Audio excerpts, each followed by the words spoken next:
बिस्मिल्लाहिर्रहमानिर्रहीम, अस्सलाम वालेकुम। पॉलिटिकल इकोनॉमी का प्रोग्राम दादा पोता शो लेकर आपकी खिदमत में हाजिर। मैं हूं आपके साथ आपका मेज़बान वसीम अहमद। और जैसा कि आप जानते हैं कि इस प्रोग्राम में हमारी रहनुमाई के लिए दादाजी हमारे साथ मौजूद होते हैं। कैलेंडर पर आज 4 जनवरी साल 2021 और आज पीर का दिन। यकीनन तमाम तारीफ़ें उसी पाक परवरदिगार के लिए जो तमाम जहानों का रब है। नबी करीम सल्लल्लाहु अलैहि वसल्लम की ज़ात अक़दस पर लाखों करोड़ों अरबों खरबों दुरूद व सलाम। पॉलिटिकल इकोनॉमी के प्रोग्राम दादा पोता शो का बाकायदा आगाज हो चुका है। खबरों और उन पर तबसरों के लिए दादाजी की जानिब चलते हैं। दादाजी अस्सलामु अलैकुम। वालेकुम अस्सलाम। दादाजी क्या हाल है? अल्लाह का बड़ा करम है, उसकी बड़ी इनायत हैं, नवाज़ें हैं कि हम आपकी खिदमत में हाजिर हो पाते हैं। जी बिल्कुल। हाँ, अगर हाजिर ना हो पाइए तो मतलब कोई मसला हो गया। जी जी। हाँ, और दादाजी खबरों का आगाज़ करें। सबसे पहले मैं वो खबर पढ़ना चाह रहा हूँ जिस पे लोगों ने बहुत ज़्यादा मैसेजेस भेजे, बहुत ज़्यादा पूछा। और अगर आप मुझे ये कहने की इजाज़त दें कि बाकायदा दिमाग खा लिया हमारा इन्वेस्टमेंट के हवाले से। लेकिन बतौर तमहीद मैं ये अर्ज़ करना चाहता हूँ कि सामीन इकराम, दुनिया भर में पाकिस्तान की बात नहीं हो रही, दुनिया भर में कोई भी बिज़नेस अगर आपको 15 से 20% के दरमियान एनुअल यानी सालाना रिटर्न देता है तो दुनिया भर के एक्सपर्ट्स उस बिजनेस को बहुत अच्छा समझते हैं। क्या हुआ? मैंने कहा मैं इसमें एक करेक्शन फरमा दूं। जी। 15 से 20% को भूल जाएं। जो उस मुल्क में शरह सूद होगी सरकारी, ठीक है, सरकारी शरह सूद, मसलन आजकल पाकिस्तान में सरकारी शरह सूद क्या 7.5% है। 7.5%, ठीक हो गया। जो कारोबार आपको 12%, इसका 1.5 गुना 12% ही होगा ना, 12% रिटर्न दे रहा है, इसमें इसका मतलब है कि वो फेयर बिजनेस होगा साल का, ठीक है जी। और जो 12% से ऊपर जाने की बात करेगा, 18%, 24% की बात करेगा, इसका मतलब है उसमें रिस्क फैक्टर ज्यादा इन्वॉल्व है। और जो जो ये परसेंटेज बढ़ती चली जाए आपको तशकीक में मुब्तला होना चाहिए। उस 12% से जो ऊपर आपको देने की बात करता है ना, वो आपके साथ झूठ पे बोल रहा है, ठीक है। अब आप बात को आगे चलाइए। जी। हमें सवाल बहुत ज्यादा पूछा गया, लासानी ऑयल, लासानी चिकन। यार मेरी बात सुनो, मैंने इसके ऊपर लिख के भी जवाब दिया है और दादा पोता शो में भी कहा है। लसानी आयल का सवाल आपको याद नहीं है, बहुत पहले आया था। जी जी। और मैंने इस पे कहा था कि यार ये रिटर्न जो है ये फिजिबल नहीं लगता मुझे। उसकी कैलकुलेशन आप उसकी डिटेल, लसानी आयल, लसानी चिकन जी और लसानी ग्रुप के तमाम जो पुरकशिश बिजनेसेस हैं, दादाजी ने मुझे कैलकुलेशन करने का कहा तो वो 3.5 लाख रुपए की इन्वेस्टमेंट पे सालाना 5,24,000 रुपए यानी 125% ऑफर कर रहे थे अपने इन्वेस्टर को, जो कि सवियर फ्रॉड है, जो कि शेयर फ्रॉड है, जो कि निरा फ्रॉड है।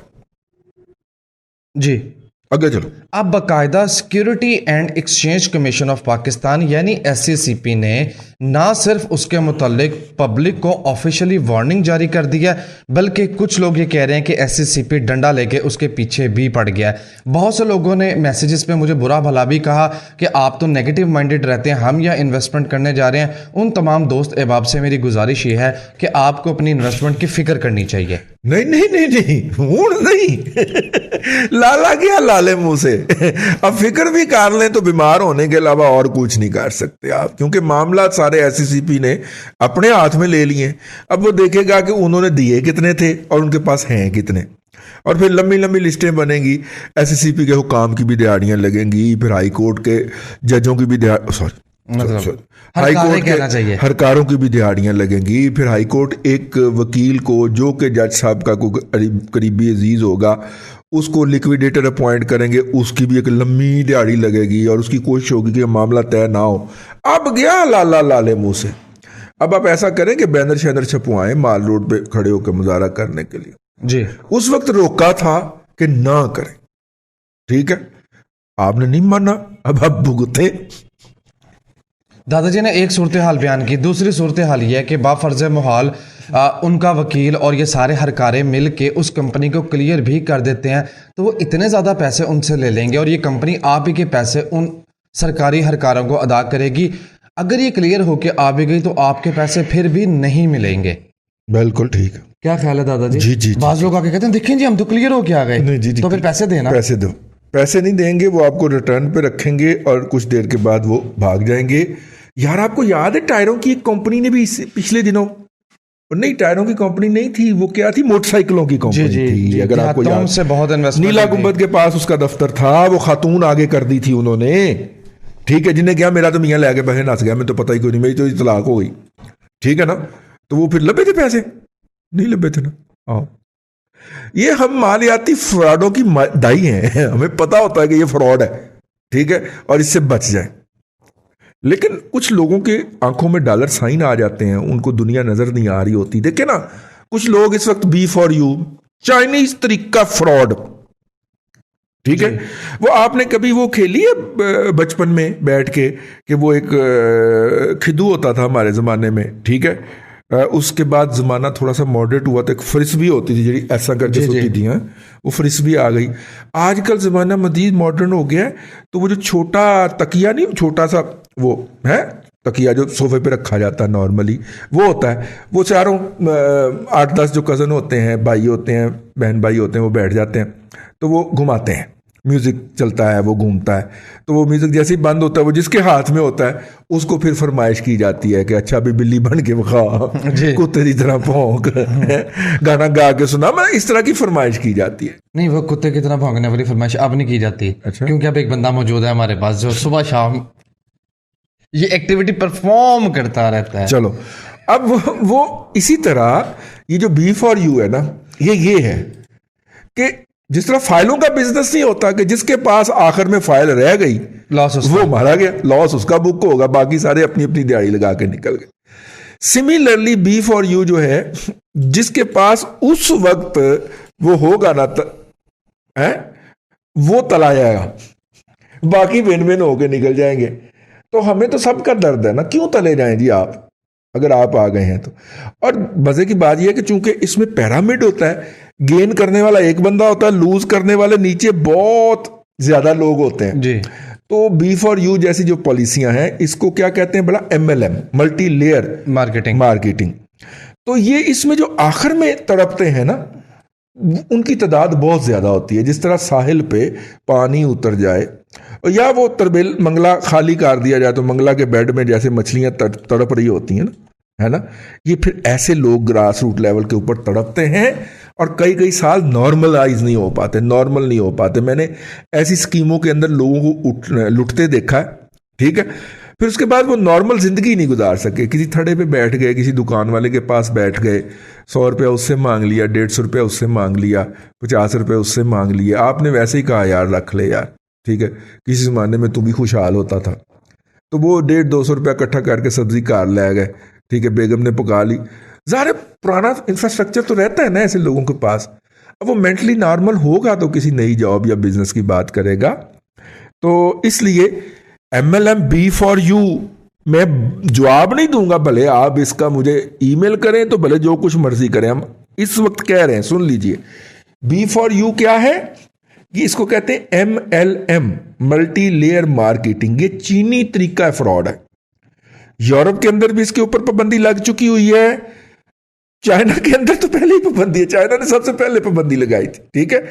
और पाकिस्तान जैसे ममालिक जहां पे SECP सोया होता है और उसको सोने के लिए 2-4, और इसका एक और कंपनी थी यार, ये इसमें दफ्तर था इसका गार्डन टाउन में, वो अयूब मार्केट नहीं, जी जी, वो तो मुस्लिम टाउन में है, मुस्लिम टाउन में, हाँ जी, ठीक है ना, मुस्लिम टाउन में। वो टाइम्स की बात तो नहीं, अयूब मार्केट, टाइम्स की बात कर रहे हैं। इसका जो लाहौर में वजूद था वो टाइम्स पे था।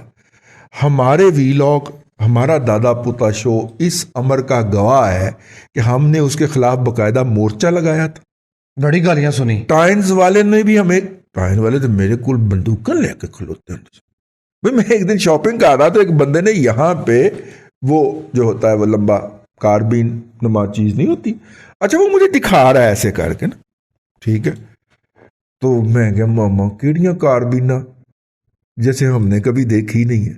नहीं इस तरह गए हुन कोई कार्बिनल है, हाय हुन कोई कार्बिना ने, कार्बिना होंदियां सन साढ़े दौर। अच्छा वो जनाब जो है ना, वो जो है दूसरी दफा मैं, अल्लाह आपका भला करे, ये जेल रोड उस वक्त नई नहीं बनी थी, ठीक है, सारे उस जमाने ये उन दिनों की बात है जब मैंने फुल मोर्चा लगाया, तो रोजाना उनके ऊपर तबर्रक करके सोता था, सोशल मीडिया के ऊपर भी और दादा पोता शो में भी, और मैंने दिन टीवी के ऊपर भी उस पर प्रोग्राम किए। मैं न्यूज़ 1 पे उसके खिलाफ बात करके आया, मैं वक्त पे बात करके आया, मैंने एक्सप्रेस में बात की जाके उस पर। उस वक्त मैं जाया करता था मुख्तलिफ टेलीविजन चैनलों में, और केड़ा चैनल है जिसमें मैं नहीं गया, मैं डॉन में बात करके आया। इस कौम के लिए और बंदा कितना कुछ कितना कुछ लड़े यार। और जनाब मैं जा रहा हूं तो एकदम ना आगे से एक मोटरसाइकिल में 2 बंदे बैठे हुए, बड़ी मोटरसाइकिल आती है ना, बस ये थोड़ा सा हुआ कि यार ये फास्ट लेन में क्या कर रहे हैं, अनयूजुअल मूवमेंट। अच्छा, उन्होंने थोड़ी थोड़ी हल्की की मेरी गाड़ी के आगे, मुझे एहसास हुआ कि ये मुझे रोकना चाह रहे हैं, ठीक है ना। फिर जो पीछे बैठा हुआ बंदा था ना, उसने शलवार कमीज पहनी थी, तो उसने अपनी कमीज उठाई ना ऐसे, तो मुझे टीटी नजर आ गया। मैं कहा ओके ठीक है।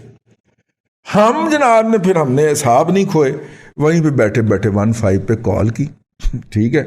15 पे कोई अच्छा नौजवान बरखुरदार बैठा हुआ था, तो उसने कहा इस वक्त आप कहाँ हैं? मैंने कहा इस वक्त मैं नहर के किनारे इस मुकाम पे ड्राइव कर रहा हूँ, ठीक है। उसने कहा जी आपसे तकरीबन 200 मीटर आगे हमारा एक यूनिट खड़ा हुआ है, तो आपने उस यूनिट के पास खड़े हो जाना है, मैं वायरलेस मैसेज चलवा रहा हूँ, ठीक है ना जी। लो वाकई वो 200 तो नहीं था, 400-500 गज आगे वो वाकई एक पुलिस वाली खड़ी हुई थी। तो मैं ज़ाहिर वो आगे थे मेरे, मुझे नहीं चलने दे रहे थे ना भाई, आगे आगे थे। मैं इधर को होता गया, इधर को होता गया, जब सामने उन्होंने पुलिस तो देखा तो उनकी दौड़ लग गई, ठीक है ना। उतनी देर में वायरलेस हो चुकी थी, पुलिस वाले ने उनको रोकने की कोशिश की, बकायदा जान हथेली पे डाल के रख के, लेकिन वो निकल गए। इस तरह की चीज़ें मैंने भुगती हुई है, लेकिन टाइन बंद करवाई थी। ये मेरा ज़मीर मुतमईन है, मरते वक्त मैं मुतमईन होकर मरूंगा। टाइन का लाहौर के अंदर बेड़ा ही गर्क करवा दिया था आपने, लेकिन हमारे बेड़ा गर्क करवा फिर उनको ऐसी भी बढ़ गई ना जी। जब इतनी जगह पे जाके हमने रोला पाया, पिटा, रोया कि फ्रॉड कर रहे हैं, लोगों को लूट रहे हैं, बच्चों को गुमराह कर रहे हैं, नफसियाती मरीज हो जाते हैं बच्चे जब इनके हाथों लूट के बाहर निकलते हैं, ये फ्रॉड कर रहे हैं, ये बहुत बड़ा फ्रॉड है, MLM दुनिया भर के अंदर बैन है। तो भाईजान वो तो अच्छा, अब वो वारदातिये थे, ठीक है। जिन लोगों को उन्होंने ये हराम लगा दिया था, अब उनको लत पड़ गई हुई थी, तो उन्होंने क्या किया, उन्होंने मुल्तान जाके मोर्चा संभाल लिया किसी और नाम के साथ। अच्छा, मुल्तान में फिर हमने उनका पीछा किया, फिर उनको मुल्तान में छापे पड़े, वो वहां से भाग गए। आखिरी इतलात तक वो लिया, डेरा इस्माइल खान, नोशकी और वो बलूचिस्तान के कुछ इलाके, अंदरूनी सिंध, उन इलाकों में जाके लोगों से फ्रॉड कर रहे हैं। और वहां पे आपको पता गुर्बत का क्या लेवल है, गरीबों को लूट रहे हैं यार, इमरान खान की तरह चेरी टॉपिंग, गरीबों को लूट रहे हैं। और हमें चौथे के दिन कोई ना कोई मुझे ईमेल आई होती है कि जनाब B4U के बारे में आपका क्या ख्याल है। तो मुझे याद आता है कि यार मैं इतनी लड़ाई लड़ चुका हूं इसके बारे में, अपनी जान खतरे में डाल के। अब तो दिल करता है कि ये जो सवाल करने वाला ना, इसको गोली मार दूं मैं। यार हमने अपनी जान खतरे में डाली है भाई, कैरियर खतरे में डाला है, ठीक है। अब आप भी तो कोई अपना काम करें ना, फ्रॉड है, बचें। B4U भी और ये लसानी भी दोनों फ्रॉड है, सर्टिफाइड फ्रॉड है। मेरे से लिख लें, क़यामत के दिन मेरा गिरेबान पकड़ लीजिएगा अगर मैं गलत साबित हूं तो। इस दुनिया में तो मैं शायद आपके काबू ना आऊं, लिख के देने को तैयार हूं कि क़यामत के दिन मेरा गिरेबान पकड़ लीजिएगा अगर मैं झूठ बोलूं तो, ठीक है। ये फ्रॉड है, इनसे बचें, ना सिर्फ खुद बचें बल्कि बाकी लोगों को भी बचाएं, ये आपका कौमी फर्ज है, ठीक है। हमारा प्रोग्राम 6 से 8 हज़ार ज्यादा बंदे से ज्यादा कोई नहीं देखता, तो उनमें से भी 60% लोग पाकिस्तान से बाहर बैठे हुए हैं। 2,5-3 हज़ार बंदे तक हमारा पाकिस्तान के अंदर प्रोग्राम पहुंचता है, ठीक है। इससे आप अंदाजा करें कि हम इकॉनमी से कितना करते हैं। फिर तो कहने चीज़ां महंगियां हो गई हैं, ठीक है ना जी। यार बड़ी आतमताई की कब्र पे लात मारी पेट्रोल के मारे में, पेट्रोल के जी जी है। हाँ, तो इसलिए भाई साहब हमारा जो है फिर वो बात आ जाती है तो तसल्ली हो जाती है कि तुम्हारा काम आवाज लगा देना, पहुंचा देना है, बस हम अपनी आवाज लगा के मुतमईन होकर सोते हैं। इससे ज्यादा का इख्तियार नहीं ना मिला, असल में किसी को भी नहीं मिला, किसी को भी नहीं मिला। इसलिए भाईजान हम तो आवाज लगा देते हैं, पहले भी लगाई थी, अब भी लगा रहे हैं। इब्राहिम मुगल ने दादाजी धमाल डाली है, खूब रोला डाला है। नहीं, मुगल साहब धमाल भी ऊंचे सुरों में डालते हैं। हाँ जी, हैं? जी। उत्तम की धमाल होती है उनकी, भाई पश्चिम की नहीं होती। कहते हैं टोटल बैड गवर्नेंस की वजह से अंडों की कीमतों में इजाफा हुआ और ना अंडे की कोई शॉर्टेज है ना और कोई मसला है। सर टोटल मॉनिटरिंग का मसला, मॉनिटरिंग का मसला है। मैं नहीं मानता। क्यों दादाजी?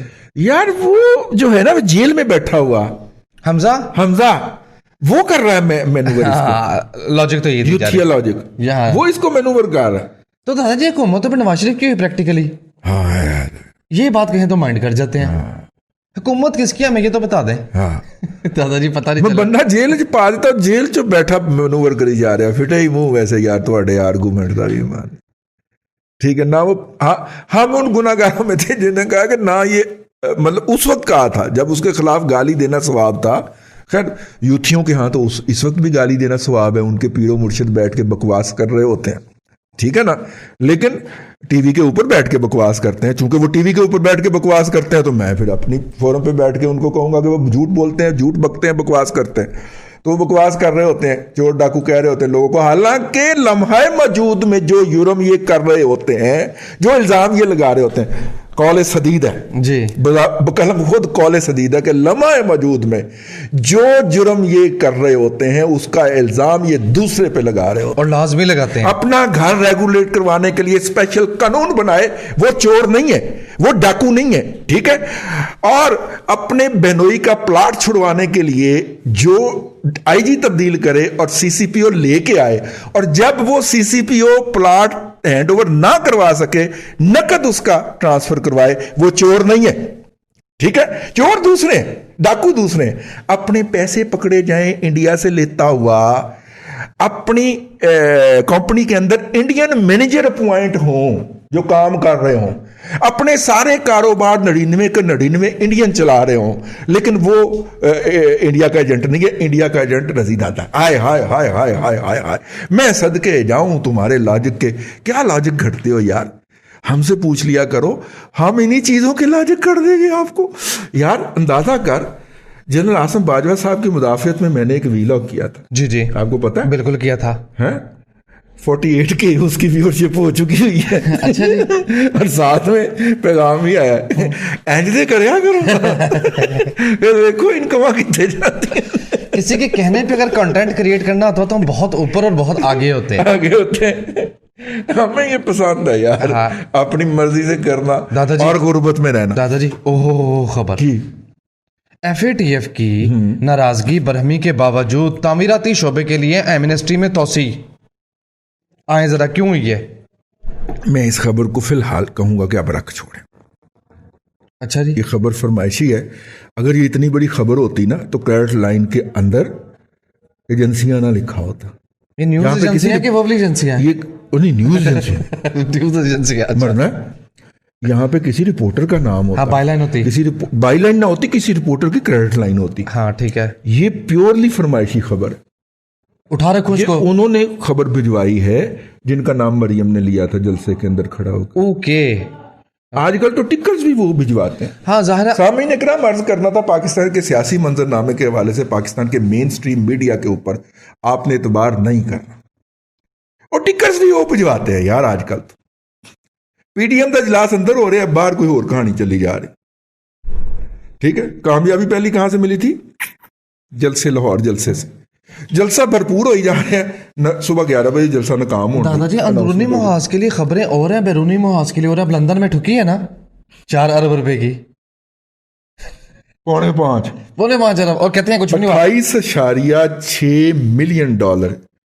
1 अरब कितने का होता है? 1 मिनट, 6 मिलियन का। आप याद कर लिए मैंने, 6 मिलियन डॉलर का। 6 मिलियन डॉलर का 1 अरब होता है, तो 28, 6 चौका 24 और 6 5 30, 4.5 हो गए ना जी। और कभी कुछ भी नहीं हुआ, कुछ भी मैंने नहीं हुआ। इसके ऊपर वीलाग करना है। हाय हाय हाय, क्यों करना है भला? इसे भी थोड़ा सा बयान कर देता हूं क्यों करना है भला। क्योंकि इस वक्त मुमलकत पाकिस्तान के अंदर मेन स्ट्रीम मीडिया पे आप नैब के खिलाफ एक लफ्ज नहीं बोल सकते। मेरा आज किया हुआ प्रोग्राम काट हुआ है टीवी चैनल वाला। मैं कह रहा हूँ टीवी चैनल नहीं कर सकते आप, ठीक है। तो फिर हमने उसकी जगह नया टॉपिक डिस्कस किया, सरतपा, ठीक है, सरतप्पा के खिलाफ। तो हम तो सर जो है सरदार ना दरदस्त यदीद, ठीक है, हक्का के बिना ला इलाहा अस्त हुसैन। मसला ये है, अब ये कहानी क्या है मैं डिटेल में बयान करूंगा। कहानी ये है कि इस वक्त एक नैब के डीजी ऑपरेशन साहब, अच्छा असल कहानी ये नहीं है कि जुर्माना हुआ, ठीक है, असल कहानी ये है कि डीजी ऑपरेशन साहब जो थे वो गए और $5 मिलियन के एक बंदे को दिया है कि जी मैं सेटलमेंट कर रहा हूं। अच्छा, ठीक है, पता चलिया वो किसी फराडियन ਨੂੰ फड़ा है। $5 मिलियन कौन का गया? $5 मिलियन जा चुका है इसके ऊपर। ये 28 और ये 5 की मजीद ठुकी है। यानी आपको अब $28.5 के अंदर $5 मिलियन डालें तो कितना हुआ? $34.5। हाँ जी, ठीक है, अब 5 अरब का हिस्सा क्रॉस कर गई बात। $34.5 तो ये तकरीबन हजूर $5.5 अरब से जायद की ठुकी है। वो $5 मिलियन दे आए। अदालत ने भला क्या कहा? उन्होंने कहा कि आपने ये $5 मिलियन दे के सेटलमेंट कर लिया है, तो इसका मतलब है आपने इतराफ कर लिया है कि आपने जुर्म तो किया है ना, आ जाओ इधर। अदालत ने तले आए फिर टका के। दादाजी ने इसी तरह के लोग मिलते हैं, ठीक है, नहीं सारे ही यार, उसको कोई पूछने को तैयार नहीं है कि मामा तू सेटलमेंट करके आया था, तूने आके हमें तसल्ली दी थी कि मामला खत्म हो गया है, तो $5 मिलियन केड़े बस किस मामे को दे के आया था तू? कोई पूछने जोगा नहीं, कोई पूछने के लायक नहीं। क्यों भला? आपको एक छोटी सी बंदा गायब हो जाता है फिर। आओ छोटी सी खबर आपको और बताओ। हाँ, ये इस कंपनी को आप जानते हैं? हाँ, ठीक है, हाँ, इनके एक रिप्रेजेंटेटिव ने 6 करोड़ रुपए के आम एक्सपोर्ट किए। हाँ, दादाजी दुबई जिसको एक्सपोर्ट किए ना, हाँ। जब वहां रिकवरी के लिए इनके लोग गए तो दुबई की अथॉरिटीज कहती हैं कि इस नाम की कंपनी कभी रजिस्टर्ड ही नहीं हुई। गया पैसा, एग्जिस्ट ही नहीं करती। और 6 करोड़ का आम वेच के दिहाड़ी, 6 करोड़ तो इन्होंने भेजे ना जी, तो उसने 6 के तो नहीं भेजे होंगे, महंगे बेचे होंगे, उसने तो आगे 8 के बेचे होंगे, 10 के बेचे होंगे, 9 के बेचे होंगे, ठीक है ना।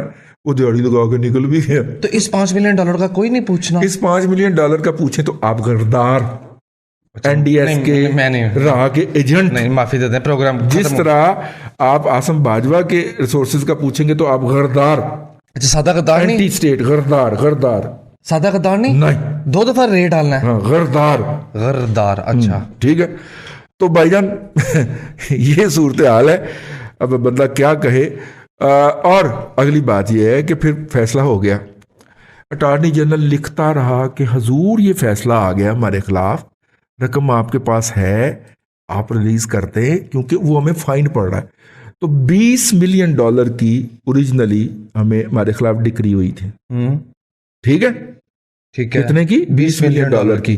और $8 मिलियन जो है वो हमें जुर्माना ठुका, सूद ठुक गया। ठीक हो गया। और फिर भी वो भाई डिक्री हो गई है, अब जा तो उस डिक्री के खिलाफ आप अपील में जाए जी, और अगर आप अपील में नहीं जा रहे तो अदायगी करें। ठीक है, अब ना हम अपील में जा रहे हैं, ना अदायगी फरमा रहे हैं, और नैब बैठा हुआ है, खुदा का पुत्र है ना वो, नैब को पूछ सकता है। नौज बिल्ला मिन जालिक नगले कुफर न बाशिद, वो तो है माइंडसेट देखें। ठीक है, हम ही हैं भाई। अटॉर्नी जनरल ने 3 लेटर लिखे हैं। और जो शदीद दुख की बात है सामीन इकराम, वो ये नहीं है। असल मसला है कि इस वक्त दुनिया के एक वो $6 अरब 20 करोड़ की अटैचमेंट शुरू हो गई ना ब्रिटिश वर्जिन आइलैंड के अंदर। ठीक है, और ये हो गया यहाँ पे।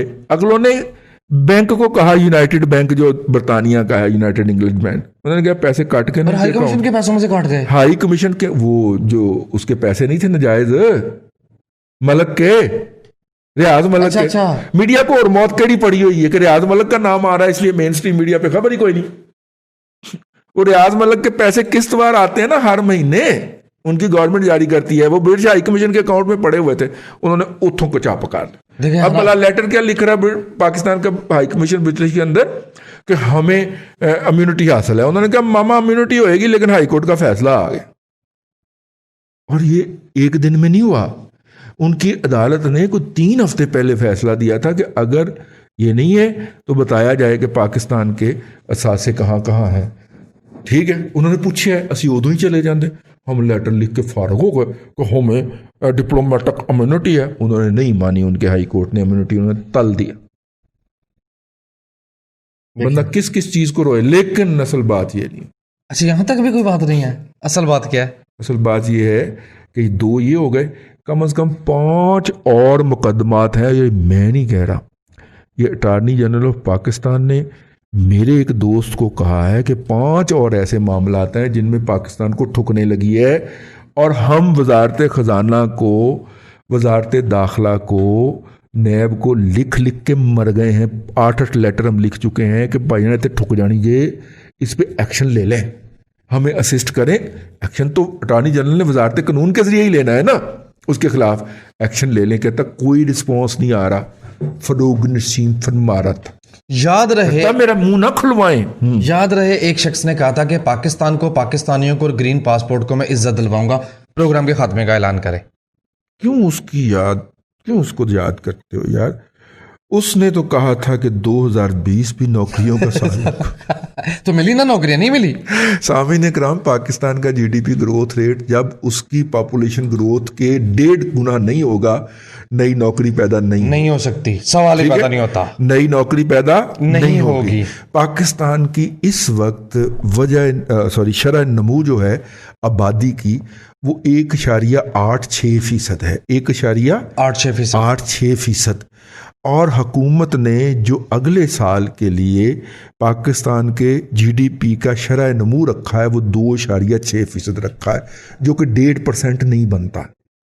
ये लिखी पड़ी बात है, दुनिया भर के अंदर लिखा पड़ा फार्मूला है कि अगर आपकी पॉपुलेशन ग्रोथ 2% है तो आपको जीडीपी ग्रोथ 3% चाहिए, ताकि जो नए फील्ड के अंदर आने वाले लोग हैं उनको रोजगार मिल सके और नए रोजगार जनरेट हो सके। ये मेरी बात गौर से सुननी है। हुकूमत ने जब टारगेट ही नहीं रखा 2.5 गुना टारगेट नहीं रखा, 1.86% हमारी पॉपुलेशन ग्रोथ है, सरकारी इदादोशुमार की बात कर रहा हूं, और हमने 2.6% जीडीपी ग्रोथ रखा। इसका मतलब है कि इस हुकूमत का सरबराह अगर ये कहता है कि 2021 जो है वो नौकरियां देने का साल है, तो वो झूठ बकता है जी। जो फैक्ट्स उसने दिए हैं उसके मुताबिक वो झूठ बक रहा है, दिन दहाड़े झूठ है ये, ठीक है ना? झूठ पे बोलता। ऐसे झूठों से बचें, ख्यालात की, ख्वाबों की दुनिया में ना रहें, हकीकत की दुनिया में आए, हकीकत टीवी के अंदर चला जाइएगा।